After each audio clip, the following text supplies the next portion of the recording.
Welcome to Policing TV and this latest in our Policing Lives series. Delighted this morning to be joined by Neil Chivers, who is the Chief Executive Officer of Chorus Intel. Neil, good morning to you. Thank you so much for joining us on Policing TV. Morning, Bernard. It's my absolute pleasure. We're going to come on to three separate themes on this conversation. One of which is going to be, and we'll start with this, your policing-related background. Next will be the sort of present day in Chorus, along with some insights in some of the challenges to policing UK and globally that you spot. And then we'll wrap up with insights from you on future challenges to policing and maybe how Chorus is looking to address those in the future. But I have to start by asking you about the Cantona shirt right behind you. So you weren't the individual that Eric Cantona famously jumped into the stands to greet. No, absolutely not. I think I was in the away end at the time, so I remember that well in 1995, I think. So that shows a little bit of my age, but yeah, I'm a big Manchester United fan. He's my favourite player in recent times that I can actually aspire and hold highly. So yeah, I'm a big Manchester United fan. Well, I hope that our audience, that will polarize opinions, of course. It will do. It certainly will do. The only saving grace is they're not doing that great at the moment. So for those that are Liverpool fans. I'm sure they'll come back. So tell us something about your career to date. Take us through the journey that you've been on. Yeah, it's been quite a long journey. So although it doesn't necessarily feel that way, so I really left sixth form and was scratching around for things to do. I didn't go to university, but I went into some work experience at my local authority in East Cambridgeshire. So I started really, and I always have been working in and around the public sector. So I got a job as a poll tax clerk in '91 at the council. And if you can remember back in those days, that was probably the agenda that got rid of Margaret Thatcher towards the end of her premiership, and it was quite an interesting introduction to how to deal with the general public. For those not familiar with the UK political scene at the time, poll tax was a change to the local tax system that led to riots in the streets, and I suspect also some interesting engagement for you with members of the public.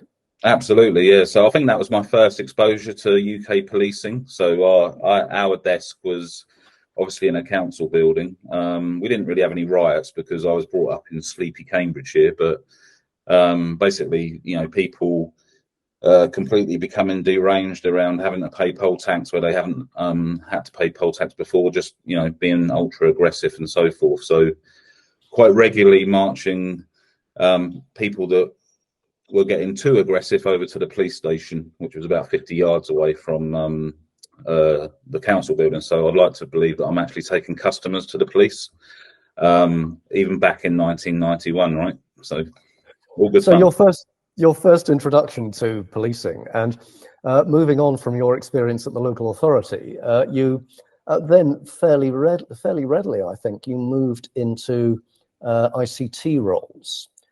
If not specifically policing, but they certainly developed into that.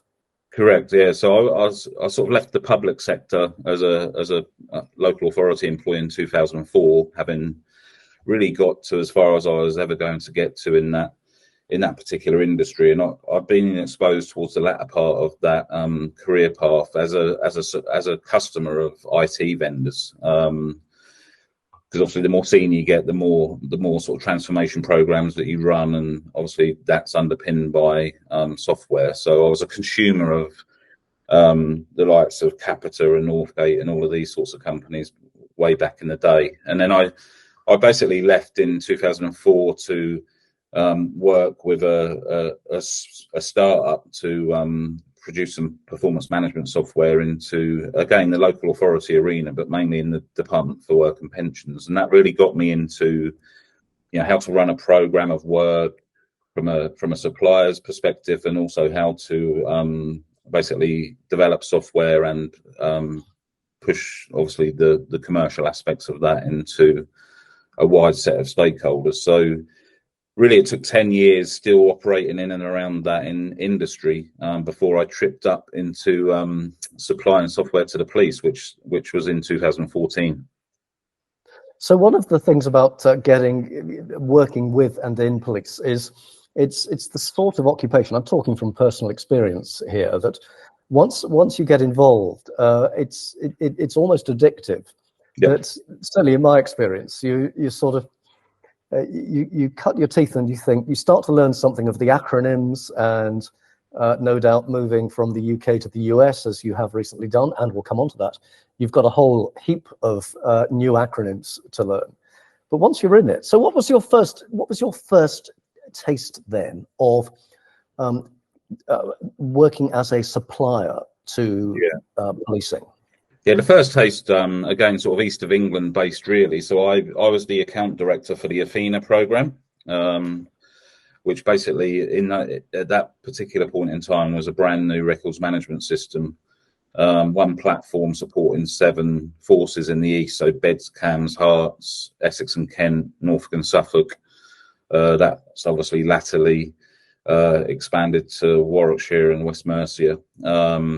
So really my job there was to sort of be the point of contact for how we could actually grow that partnership with the senior stakeholders across policing. And I worked with a lot of chief constables and their designated project officers, for want of a better word, to really grow that using the Home Office innovation funds and so forth. So that really got me into understanding not only how the software helps those administrative functions of a policing entity, but also how this fragmented IT is across the policing sector, in terms of what things need to talk to what things, and how we could really optimize processes within the police.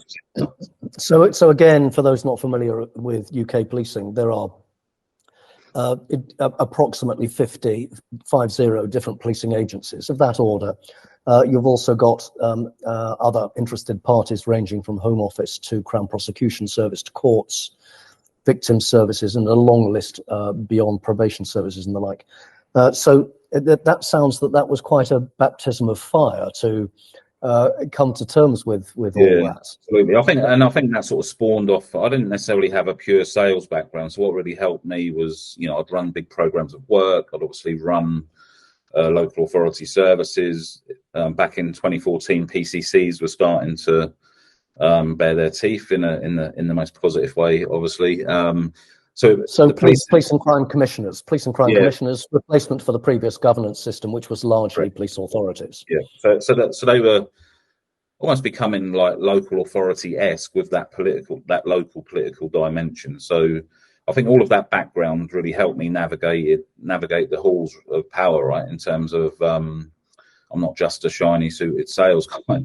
I do understand how to run these services and transform them to be more efficient. And I think that gave me a tremendous amount of credibility, really.